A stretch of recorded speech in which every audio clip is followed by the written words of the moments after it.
Good morning সবাইকে। দিনটা ছিল লক্ষ্মী পুজোর দিন। ঘুম থেকে উঠে প্রচণ্ড ব্যস্ততা ছিল, কারণ আগে প্রথমে জায়গাটা রেডি করতে হবে। তারপরে আমাদের লক্ষ্মী ঠাকুর আগের দিনই চলে এসেছিলো, আর আমরা আগের দিন রাতেই মোটামুটি জায়গাটা খানিকটা গুছিয়ে রেখেছিলাম।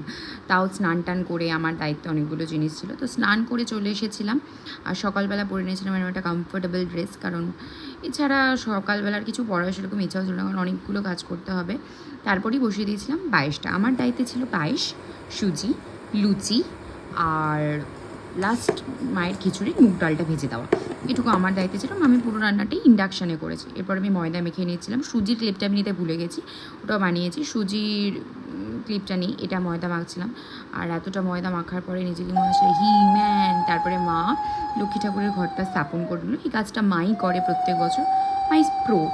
আর এখানে আমি এসেছিলাম উলুটা দিতে, তাই একটু ক্যাপচার করে নিলাম, নয়তো হয়তো ক্যাপচার করা হতো না, কারণ আমি ওদিকে লুচি বেলছিলাম। তো ঠাকুরের মুখটা অত্যন্ত মিষ্টি, আমার মুখটাও কি কম মিষ্টি নাকি? যাই হোক, সেভাবে নিজে একটু সেজে নিয়েছিলাম। একটা লাল শাড়ি, এটা মায়ের শাড়ি, পরে নিয়েছিলাম মায়ের থেকে মানে চাইতে হয় না, মা এমনিই দিয়ে দেয়। তো এইভাবে রেডি হয়েছিলাম, ভালো লাগছিলো নিজেকে। আমার নিজে সেজে আগে নিজেকে ভালো লাগলে তো সব ঠিক আছে, কী বললো ওটা ম্যাটার করে না। তারপরে ঠাকুরকে আবার দেখছিলাম যে খুবই সুন্দর লাগছিলো, মানে বিউটি। তারপরে একটু রেডি করে নিয়েছিলাম মায়ের সাথে। এই যে মোয়াগুলো, এই চিড়ের মুড়ির মুরগির কী জানি না, আমি ততটা ভালো মনে নেই। আর ওইগুলো কিন্তু কেনা, বানানো নয়, একমাত্র নারকেলের নাড়ুটাই আমরা করেছিলাম। তারপরে একটু ছাদে গেছিলাম, কারণ ছাদ থেকে এত সুন্দর ভিউ পাওয়া যায়, তো ছবিটা ভালো আসবে। একটা ছবি তুলে নিলাম, একটা না 2-3টে ছবি তুলেছি। তারপরে আবার এসে নৈবেদ্যটা সারাতে লেগে গেলাম, কারণ নৈবেদ্যটা সাজানোর দায়িত্ব আমার। আমি ফল কাটছিলাম। মা ফার্স্টে বলছিল তুই পারবি না, আমি করে দেবো না, আমি পারবো। তারপরেই ঠাকুরমশাই একদম অন টাইম চলে এসেছিলো, মানে 5টা 5:30 কথা ছিল, একদম 6টায়, একদম মানে আমরা টপার।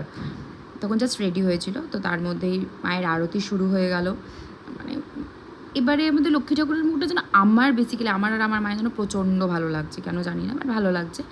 তারপরে এখানে ঠাকুরমশাই পুজো টুজো করে নিচ্ছে, আমরাও আমাদের সব কাজকর্ম করে নিলাম, মানে অঞ্জলি দিলাম।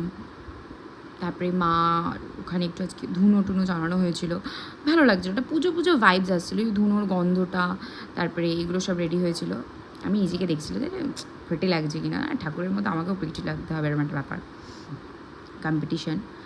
তারপরে মা পাঁচালি পরে নিয়েছে, কারণ মায়ের দায়িত্ব থাকে পাঁচালি পড়া। এখানে ছিল খিচুড়ি, নারকেল নাড়ু, খইয়ের উপরা, সুজি, লুচি, 5 মিশালি তরকারি, 5 রকমের ভাজা, চাটনি, পায়েস।